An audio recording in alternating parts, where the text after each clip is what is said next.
In Breaking Bad, he was known as the War God and was also Gus's trusted right-hand man. In Breaking Bad, many people love this character even more than the protagonist, Walter, but if you haven't watched Better Call Saul, you'll never know about Mike's dark past. In this episode, we will delve into the details of Mike's past experiences. The timeline goes back to when Mike first came to Albuquerque from Philadelphia. Fresh off the train, Mike waits in the station hall for his daughter-in-law, Stacy, to pick him up. He touches his shoulder, seemingly injured, but from his expression and attire, it's evident he doesn't want Stacy to know. He notices the direction to the restroom. Just then, Stacy arrives on time. Mike excuses himself to go to the restroom and asks Stacy to wait outside. Mike first pretended to be a cleaning lady to make sure the women's bathroom was empty. Then he went inside and bought a packet of tampons with a coin. He then goes to the men's restroom, takes off his clothes, and removes the makeshift bandage, revealing a gunshot wound. He uses the newly bought sanitary pads to cover the wound,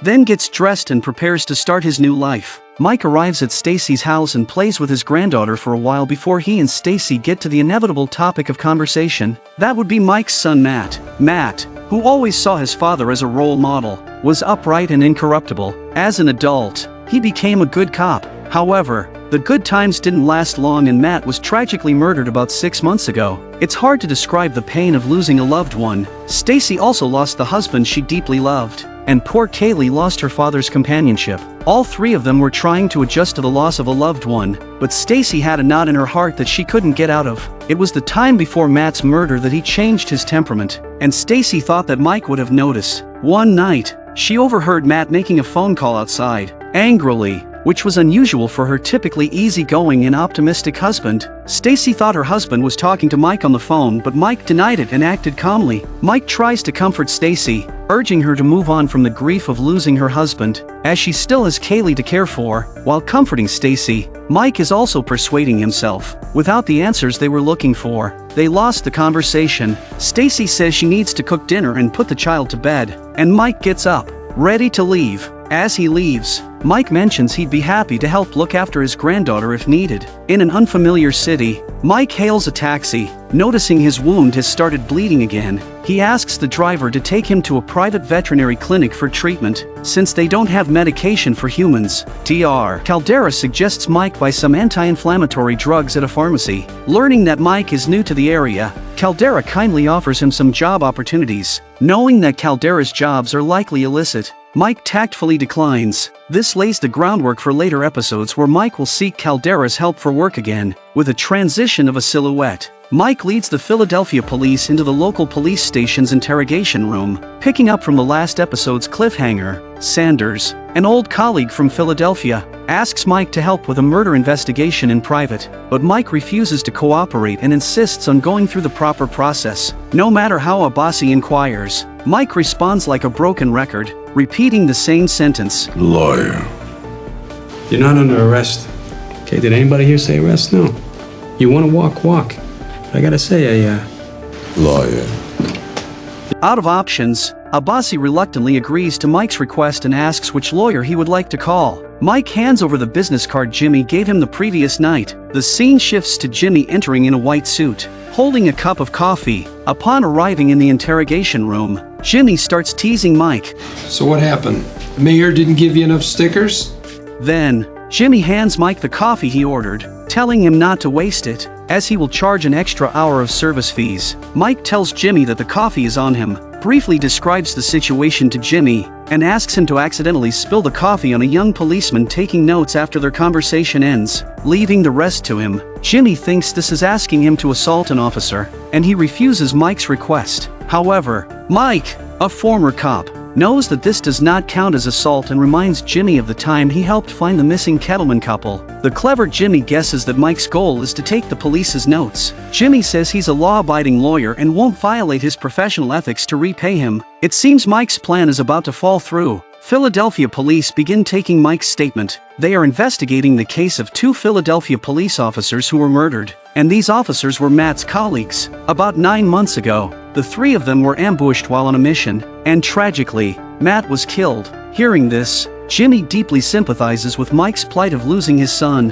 Abbasi adds that the 2 surviving officers were also murdered 3 months ago, and no clues have been found since their bodies were discovered. The police believe that the killer might be the same person who killed Matt, and they hope Mike can provide some valuable leads, but Mike states that he didn't know them well, only that he saw them at a bar the night they were killed, and he was too drunk to remember more details. He then mentions that he came to Albuquerque the next day, and that's all he knows. After finishing his explanation, Mike signals Jimmy that their conversation is over. Mike shakes hands with Sanders to say goodbye, but to the audience's surprise, Jimmy changes his mind and pretends to accidentally spill the coffee on Abbasi. Seeing this, Mike quickly comes up with a prepared napkin to help Abbasi wipe off the spill and takes the opportunity to take the notebook from Abbasi's pocket. As they get into the car, Jimmy wonders why Mike knew he would change his mind, but Mike just chuckles and doesn't give a straight answer. After a few interactions with Jimmy, Mike had calculated that Jimmy would change his mind, which reflects Mike's solid grasp on human nature. Jimmy realizes that the other party suspects Mike is the murderer of the 2 police officers, but they have no evidence. Mike doesn't deny Jimmy's perspective. Later that evening, when Mike gets home, he finds out from the police notes that it was Stacy who had called the police, and he angrily calls Stacy. We need to talk. Mike goes directly to Stacy's place and confronts her about why she called the Philadelphia police. Stacy doesn't deny it because she had learned that her husband's 2 colleagues were also killed, and she thought the same murderer was involved, wanting the police to bring the killer to justice. Furthermore, Stacy had found money hidden in a suitcase by Matt, which she assumed was corrupt money he had taken, and she had also informed the police about this. Mike feels extremely aggrieved for his son and reproaches Stacy for not consulting him first, but Stacy says she didn't want to burden Mike, who had lost his son and was always drunk, refusing to talk to her, as if he were the only one who had lost a loved one. Stacy doesn't care whether her husband was really corrupt. She just wants the murderer to be punished. Mike reiterates that his son was clean and doesn't want his deceased son's image tarnished in Stacy's eyes. Stacy returns to the previous issue, saying if he really wants to clear Matt's name, then he should explain the phone call Matt received before he died. Right now, this is it, Mike. What was that phone call? Before he died. That was between me and my son. So you're admitting it was you? He wasn't dirty! You get that through your head! My son wasn't dirty!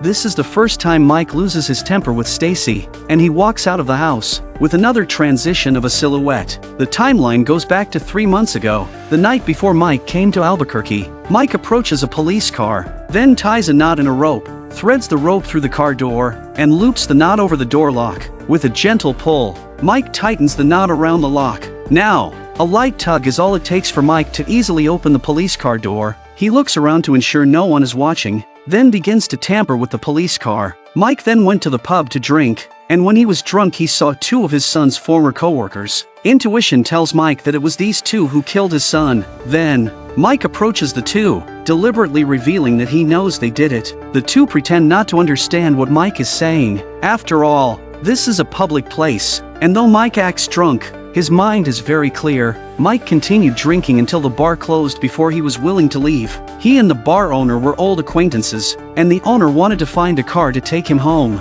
but Mike insisted on walking since he had already sold his car. Mike also mentioned that he would be heading to Albuquerque, New Mexico the next day. The owner kindly warned him about the prevalence of tarantulas there, jokingly advising Mike to be careful not to get bitten and become Spider-Man. This inevitably reminds us of the boy with the tarantula in Breaking Bad. As a drunk Mike staggered out of the bar, those 2 police officers were indeed waiting for him. Seeing Mike in a stupor, they offered to take him home. Mike initially politely declined, not wanting to trouble them, but the 2 forcibly pushed him into the car and, concerned that Mike's gun might misfire, took it from him. This confirmed that these 2 were indeed the murderers of Matt. Mike's plan for revenge was all under his control. In the car, one of the officers even deliberately probed what Mike meant by what he said in the bar. Mike bluntly reveals that they killed his son because Matt refused to take their bribes. They conspired to have him murdered during a mission by setting him up to be killed by a criminal. Mike asserted that he would find evidence. It's worth noting that Mike acted as if he was drunk throughout,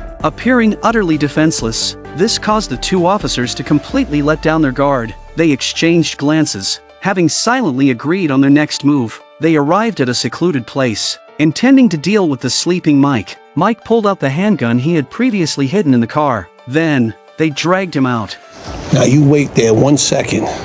He couldn't live with it. Not dying the way he did. It's too much for the old man. So Mike here decided to eat his gun. It's tragic, but anyone could see this coming. He's drinking himself to death. We're doing him a favor. Smart. That's what I would have done if I were you. Mike confirmed their guilt in murdering his son, and only then did the two realize they had been tricked. But it was too late. Mike finally avenged his wrongfully killed son, but tragically, he was also shot.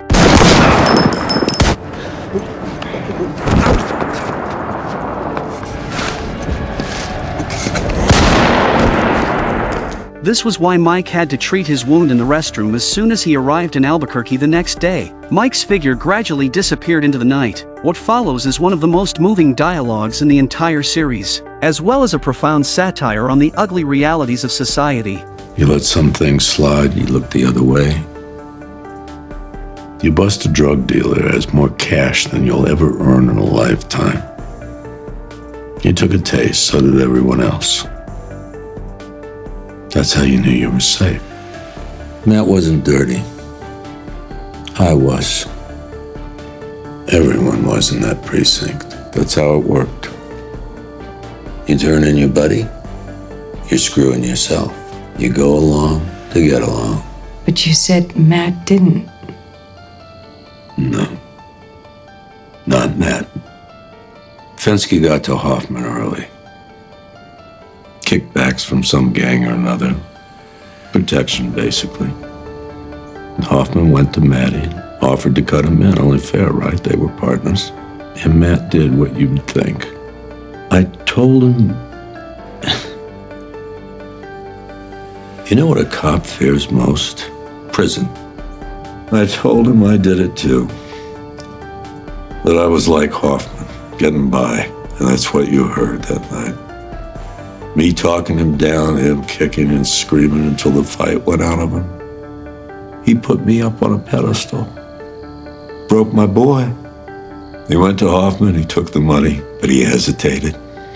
Even looking like you're doing the right thing to those two meant that he wasn't solid, that he couldn't be trusted. And they killed him 2 days later. And it was for nothing. I made him lesser. I made him like me. And the bastards killed him anyway. As a father, Mike felt it was his undeniable duty to instill proper values in his child. But tragically, the child died because of his integrity. Stacy's confusion about that phone call was finally resolved, but she had another doubt: who had killed the two police officers who murdered her husband? What happened? You know what happened. The question is, can you live with it? Hearing all this, Stacy already had her answer and knew it was Mike who had killed the two officers. At 2 in the morning, Jimmy and Mike were waiting at the police station for the arrival of the Philadelphia police. It was clear that the other party had already discovered the missing notebook. Abbasi was convinced that it was Mike and Jimmy who had stolen the notebook, but he had no concrete evidence. Jimmy returned the notebook to Abbasi, claiming he had found it in the parking lot. Faced with the smooth-talking Jimmy, Abbasi seemed at a loss for words. Abbasi says that Stacy might be able to provide important clues, but Mike is all calm because he knows that Stacy is on the same side as himself. When Abbasi left, Mike asked Jimmy to leave first. He wanted to talk to his old ex-colleague. Jimmy was worried that Mike might say something wrong, but Mike insisted that he leave. Sanders expressed his condolences to Mike for the loss of his son. In fact, Sanders was well aware of the situation but had no choice but to investigate Mike for the sake of the case. Sanders stated that as long as Stacy didn't provide any clues, the matter would end here.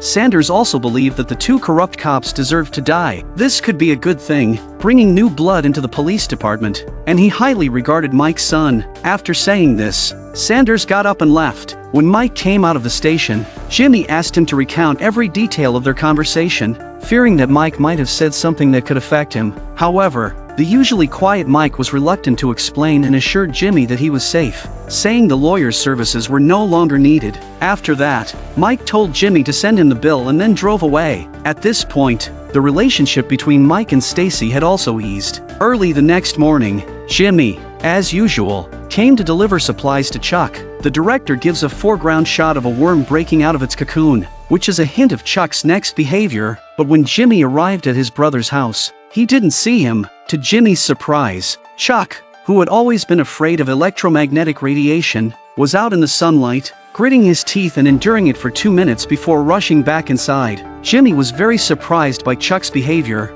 Chuck explained that he was practicing adapting to electromagnetic radiation. He didn't want to stay inside and slowly die. He wanted to get well quickly and return to work. Jimmy felt proud of his brother's actions. He then brought a pile of case files from his car, saying his small office couldn't hold them, so he needed to store them at Chuck's place for a few days, because he still needed to add a personal property statement to Article 13 of Chapter 4 for some wills. Hearing this, Chuck immediately corrected him, saying it was Chapter 5. Article 13. Jimmy replied that spending so much time with old folks had muddled his brain. He then prepared to start his day's work. This also highlighted Chuck's familiarity with legal documents. After Jimmy left, Chuck, who hadn't handled a case in a long time, couldn't resist looking through the files Jimmy left behind, and all of this was seen by Jimmy from outside. It turned out that Jimmy did this on purpose. He wanted to give his brother something he was good at doing, because when a person is idle, trouble is sure to follow. Before going to work, Jimmy took Kim to the lobby of a high-end office building, as he had rented an office space there and wanted to show it to her. Given Jimmy's current scale, this place was quite large for him. Kim even offered some suggestions on the decor and layout. Next, Jimmy led Kim to his office, saying that to be successful, one must first look successful. Kim really liked the room, with its large floor-to-ceiling windows offering a panoramic view of the city. Jimmy then took Kim to another office, located at the corner of the building, with an even better view. Kim remarked that this should be the boss's office, but Jimmy said it was reserved for his partner. Curious, Kim asked who his partner was. Jimmy told Kim, "Didn't you say you were interested in elder law? This office is for you." This showed Jimmy's feelings for Kim, as he always saved the best for the person he loved most. However, Kim felt that she had invested a lot in HHM, and she might soon rise to the level of partner there. Moreover, HHM had sponsored her law degree, and she hadn't yet repaid the money they lent her, so she couldn't leave HHM for now. This left Jimmy somewhat disappointed. When Kim arrived at work, she began handling Craig's case. Due to their mysterious disappearance, the prosecutor believed they had fled to avoid prosecution. Kim worked tirelessly to prevent Craig's arrest and secured the best possible outcome for him from the prosecutor for Craig's embezzlement charges, which could result in a maximum sentence of 30 years. Kim managed to negotiate it down to a minimum of 16 months, but the other party was still dissatisfied. Betsy claimed that her husband was innocent, and they hired HHM for a not guilty verdict. Kim explained that given their current situation, accepting the deal with the prosecutor and returning the embezzled funds was their best option.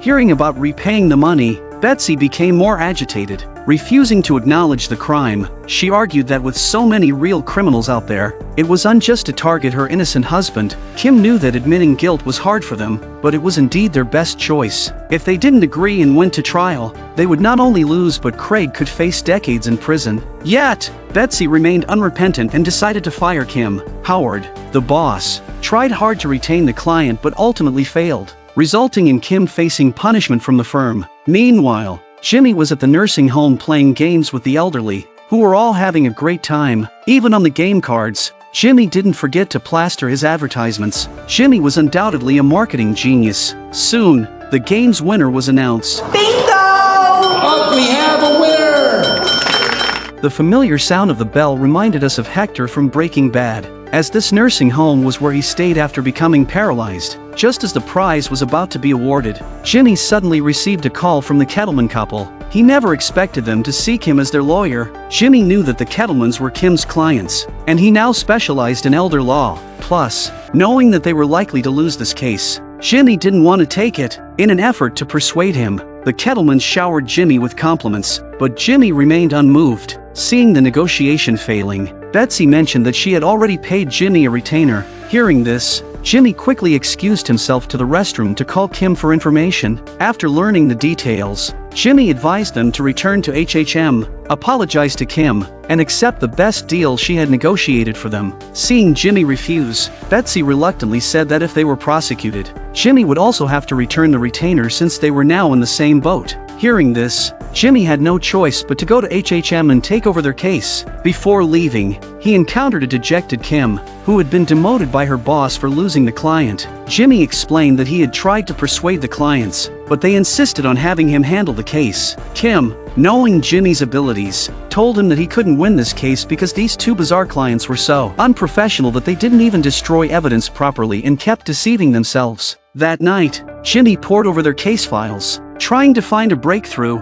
but found nothing. He looked up at the ceiling, took out his stash of unused dirty money, and a sly idea formed in his mind. He enlisted Mike's help. Mike sprayed the money with fluorescent liquid and then placed it on a remote-controlled car to transport it to a designated location. Next, it was just a matter of waiting for the Kettlemans to take the bait. Hours passed, and when Craig came out to throw the trash, he finally noticed the toy car with cash. He hurriedly took it to report to his wife. Betsy didn't think much of it. She assumed a child had taken it out to play, so she quickly hid the money. This was exactly what Mike intended. Late at night, Mike quietly broke into their house. Using a UV light, he quickly found the stash. Jimmy saw that the money Mike brought back was even more than last time. He thanked Mike for not running off with it. Then Jimmy put all of his remaining money into the bag. Mike was bewildered. Jimmy said he was doing the right thing. Since Jimmy had helped Mike before, Mike's assistance this time made them even. Jimmy felt a pang of regret in his heart, as he no longer had the money to rent the office space he had his eye on. Early the next morning,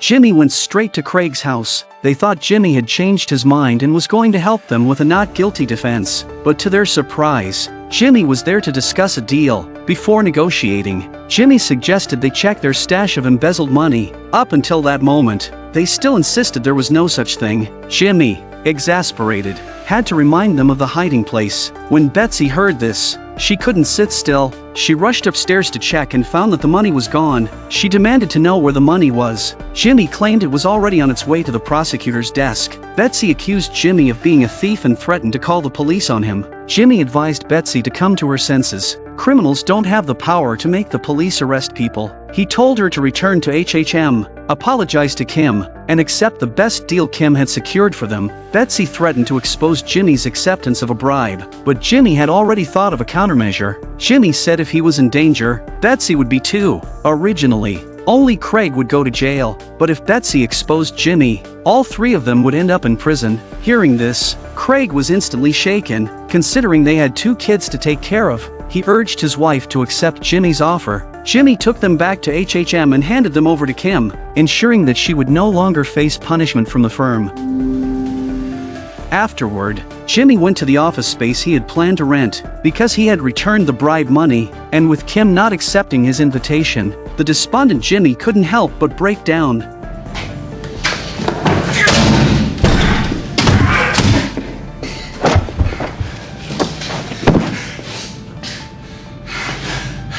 But, despite his sorrow, life had to go on. At that moment, Jimmy received a call from a client, and he quickly adjusted his mindset. Law offices of James M. McGill, how may I direct your call?